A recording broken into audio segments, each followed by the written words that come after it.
శ్రీ మహాగణాధిపతయే నమః. శ్రీమాత్రే నమః. మాచిరాజు భక్తి ప్రేక్షకులందరికీ నమస్కారం. ఆగస్టు 13వ తేదీ గురువారం నుంచి శ్రావణ మాసం ప్రారంభమవుతుంది. శ్రావణ మాసం అంటే లక్ష్మీదేవికి చాలా ఇష్టం. ఎందుకంటే విష్ణుమూర్తి జన్మ నక్షత్రం శ్రవణ నక్షత్రం. తన భర్త జన్మ నక్షత్రం ఉన్న మాసం కాబట్టి శ్రావణ మాసం అంటే లక్ష్మీదేవికి చాలా ఇష్టం.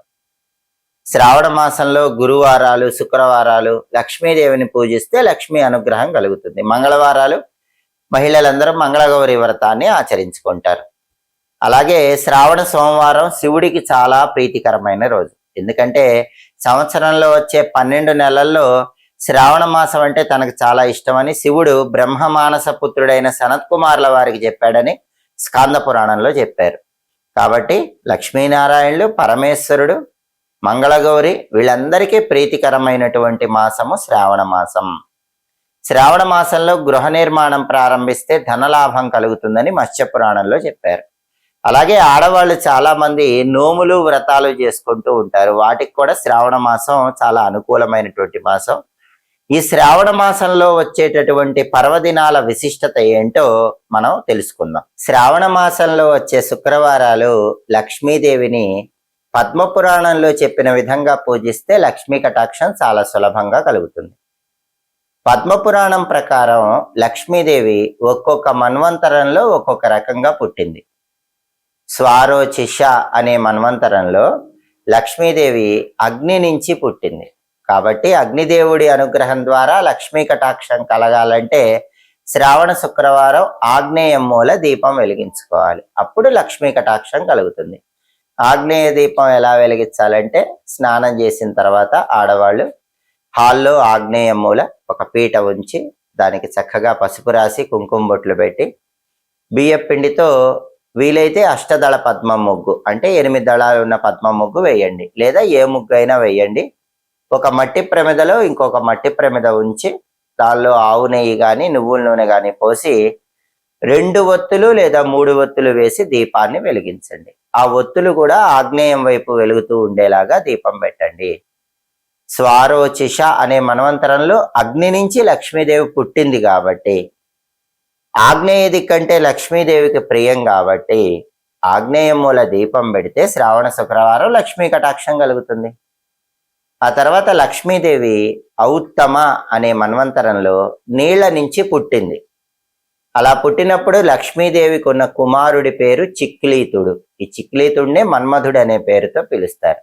అంటే లక్ష్మీదేవి తన కుమారుడు మన్మధుడితో పాటు ఔత్తమ అనే మన్వంతరంలో నీళ్ల నుంచి పుట్టిందని మనకు పద్మపురాణంలో శ్రీ సూక్తంలో చెప్తారు. కాబట్టి శ్రావణ శుక్రవారం ఎవరైనా లక్ష్మీదేవి విగ్రహం ఇంట్లో ఉంటే మాత్రం తప్పకుండా జలాభిషేకం చేయండి. అంటే నీళ్లతో అభిషేకం చేయండి. నీళ్లతో కూడా ఎలా అభిషేకం చేయాలి? లక్ష్మీదేవికి వట్టి వేళ్ళు అంటే చాలా ఇష్టం. కాబట్టి వట్టి వేళ్ళు కొన్ని తీసుకొని నీళ్లలో కలిపి ఆ నీళ్లతో లక్ష్మీదేవికి అభిషేకం చేయండి. అప్పుడు లక్ష్మీదేవి తొందరగా అనుగ్రహిస్తుంది.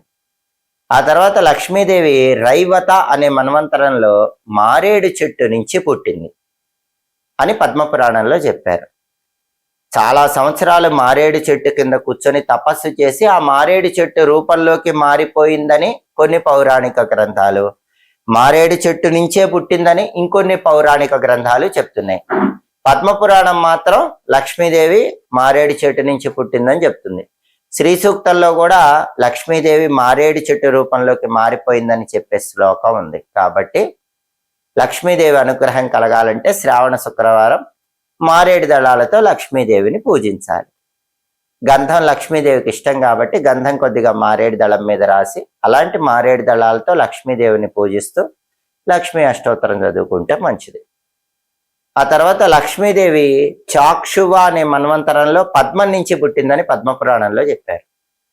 పద్మం నుంచి పుట్టింది కాబట్టి మీకు పద్మ పుష్పాలు దొరికితే ఆ పద్మ పుష్పాలతో శ్రావణ శుక్రవారం లక్ష్మీదేవిని పూజించండి.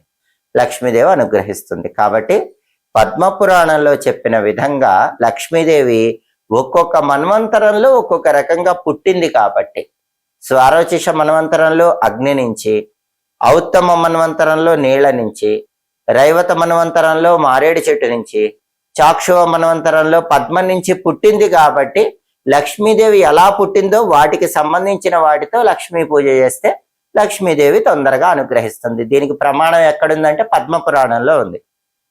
శ్రీ సూక్త శ్లోకాలు కూడా ప్రమాణంగా తీసుకోవచ్చు. అయితే ఇప్పుడు మనకి ఏ మన్వంతరం నడుస్తోంది?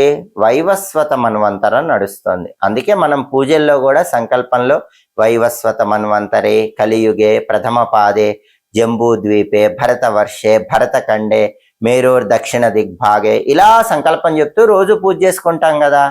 వైవస్వత మన్వంతరం అంటారు దీన్ని. ఈ వైవస్వత మన్వంతరంలో లక్ష్మీదేవి ఎలా పుట్టింది?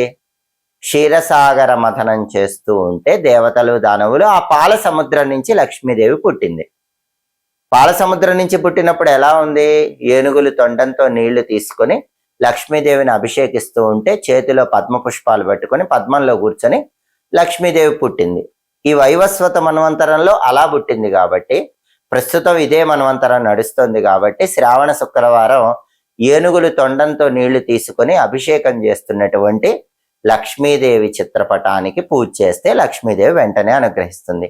అయితే పద్మపురాణంలో ఒక రహస్యం చెప్పారు. ఆ రహస్యం ఏంటంటే, నిజానికి క్షీరసాగర మథనం చేసేటప్పుడు లక్ష్మీదేవి పుట్టాక 8 ఐరావతాలు అంటే 8 ఏనుగులు లక్ష్మీదేవిని అమృత జలాలు కలశాల్లో తీసుకొని ఆ కలశ జలాలతో అభిషేకం చేశాయి. వీటిని అష్టదిగ్గజాలు అనే పేరుతో పిలుస్తారు. 8 ఏనుగులు లక్ష్మీదేవికి అభిషేకం చేసినాయి. అప్పుడు లక్ష్మీదేవి ఆనందించి ఆ 8 ఏనుగులతో ఏం చెప్పిందంటే, మీరు నాకు అభిషేకం చేశారు కాబట్టి నేను మీ కుంభస్థలాలలో నివాసం ఏర్పాటు చేసుకుంటానని లక్ష్మీదేవి ఆ 8 ఏనుగులతో చెప్పిందని పద్మపురాణంలో చెప్పారు. అందుకే ఏనుగు కుంభస్థలం దగ్గర లక్ష్మీదేవి ఉంటుంది. అందుకే లక్ష్మీ పూజలు చేసేటప్పుడు చాలా మంది ఏనుగు బొమ్మలు పెట్టుకొని లక్ష్మీ పూజ చేస్తారు. ఏనుగులు తొండంతో నీళ్లు తీసుకుని లక్ష్మీదేవికి అభిషేకం చేస్తున్న ఫోటో పెట్టుకొని లక్ష్మీ పూజ చేస్తారు. అయితే మనకు ఫోటో పెట్టుకున్నప్పుడు ఫోటోలో 8 ఏనుగులు పట్టవు కాబట్టి అందరూ ఫోటోలో 2 ఏనుగులు పెట్టి లక్ష్మీదేవి ఫోటోలు తయారు చేస్తూ ఉంటారు. కానీ వాస్తవానికి 8 ఏనుగులు ఫోటోలో ఉండాలి. అవి పట్టవు కాబట్టి 2 ఏనుగులు పెట్టి గజలక్ష్మీదేవి ఫోటో మనకి అన్ని చోట్ల అందుబాటులో ఉంటుంది. అలాంటి ఫోటో ఒకటి పెట్టుకొని శ్రావణ శుక్రవారం లక్ష్మీదేవిని పూజించుకోవచ్చు. వైవస్వత మన్వంతరంలో లక్ష్మీదేవి అలా పుట్టింది కాబట్టి ఈ విధంగా ఏనుగులు తొండంతో నీళ్లు తీసుకుని అభిషేకిస్తున్న ఫోటోకు పూజ చేసుకోవాలి. ఇలా ఒక్కొక్క మన్వంతరంలో లక్ష్మీదేవి పుట్టిన విధంగా లక్ష్మీ పూజ చేసుకోవాలి. అలాగే లక్ష్మీదేవికి ఒక ప్రత్యేకమైన ద్రవ్య అభిషేకం అంటే చాలా ఇష్టమని కూడా మనకి ప్రామాణిక పౌరాణిక గ్రంథాల్లో చెప్పారు. ఆ అభిషేకం ఏంటంటే అష్టద్రవ్య అభిషేకం. అంటే 8 ద్రవ్యాలు కలిపి లక్ష్మీదేవి విగ్రహానికి ఆ 8 ద్రవ్యాలు కలిపిన దాంతో అభిషేకం చేస్తే లక్ష్మీదేవి అష్టైశ్వర్యాలు అనుగ్రహిస్తుంది. ఆ 8 ద్రవ్యాలు ఏంటంటే ఆవు పెరుగు, తేనె, ఆవు నెయ్యి, అక్షింతలు, గరికపోచలు, దర్భలు, పువ్వులు, నువ్వులు. ఈ 8 కలిపి లక్ష్మీదేవి విగ్రహానికి అభిషేకం చేయాలి. దీన్ని అష్టద్రవ్య అభిషేకం అంటారు. అయితే లక్ష్మీదేవి ఏ విగ్రహం ఉండాలి? చాలా మందికి సందేహం వస్తుంది. ఏ విగ్రహం అయినా ఉండొచ్చు, కానీ అన్నిటికంటే గొప్పది పాదరస లక్ష్మీదేవి విగ్రహం. పాదరస లక్ష్మీదేవి విగ్రహం గనక ఇంట్లో ఉంటే శ్రావణ మాసంలో రోజు పాదరస లక్ష్మీదేవి విగ్రహానికి ఆవు పాలతో అభిషేకం చేస్తూ శ్రీ సూక్తం చదివారనుకోండి, గల్లు గల్లు మన ఇంట్లో లక్ష్మీదేవి ఆనంద తాండవం చేస్తుంది. అయితే పాదరస లక్ష్మీదేవి విగ్రహం లేకపోతే ఏం చేయాలి? మామూలుగా ఏ లోహంతో చేసిన లక్ష్మీదేవి విగ్రహానికైనా అభిషేకం చేసుకోవచ్చు. అప్పుడు లక్ష్మీ కటాక్షం చాలా సులభంగా కలుగుతుంది. మరి శ్రావణ శుక్రవారం లక్ష్మీ కటాక్షం కలగాలంటే ఏ మంత్రం చదువుకోవాలి? అన్నిటికంటే గొప్ప మంత్రం ఏంటి అంటే లక్ష్మీ అష్టోత్తరంలో ఆఖరి నామం ఒకటి ఉంటుంది, ఓం భువనేశ్వరి అయి నమః అని. అది చాలా శక్తివంతమైన నామం. శ్రావణ శుక్రవారం ఓం భువనేశ్వరి అయి నమః అనే మంత్రం చదువుకుంటూ లక్ష్మీదేవిని పూజిస్తే లక్ష్మీదేవి చాలా తొందరగా తన అనుగ్రహాన్ని కలిగిస్తుంది. ఇలా శ్రావణ శుక్రవారం ఫోటోకైనా పూజ చేసుకోండి, విగ్రహానికైనా అభిషేకం చేసుకోండి, లక్ష్మీ కటాక్షానికి పాత్రలు కండి. సంవత్సరంలో వచ్చే 12 నెలల్లో శ్రావణ మాసానికి ప్రత్యేకమైన ప్రాధాన్యత ఉంది.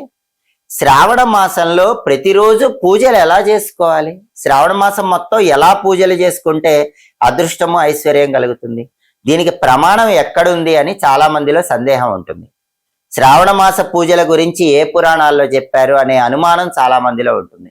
స్కాంద పురాణం, భవిష్య పురాణం, నారద పురాణం. ఈ 3 పురాణాల్లో కూడా శ్రావణ మాసం గొప్పతనం గురించి చెప్పారు. కాబట్టి ఈ 3 పురాణాల్లో చెప్పిన విధంగా శ్రావణ మాసంలో ప్రతిరోజు ఏ పూజలు చేసుకుంటే శ్రావణ మాసం పూర్తయిన తర్వాత లక్ష్మీదేవి, నారాయణుడు, పరమేశ్వరుడు, సమస్త దేవతల అనుగ్రహం కలిగి జీవితం అద్భుతంగా మారిపోతుందో తెలియాలంటే మాచిరాజు భక్తి ఛానల్ తప్పకుండా చూడండి. మా వీడియోస్ మీకు నచ్చినట్లయితే మా ఛానల్ లైక్ చేయండి, కామెంట్ చేయండి. మా ఛానల్ వీడియోస్ 10 మంది మిత్రులకు షేర్ చేయండి. మా ఛానల్ సబ్స్క్రైబ్ చేసుకోండి. పక్కనున్న బెల్ సింబల్ నొక్కటం మాత్రం మర్చిపోకండి. సర్వే జనాః సుఖినో భవంతు. స్వస్తి.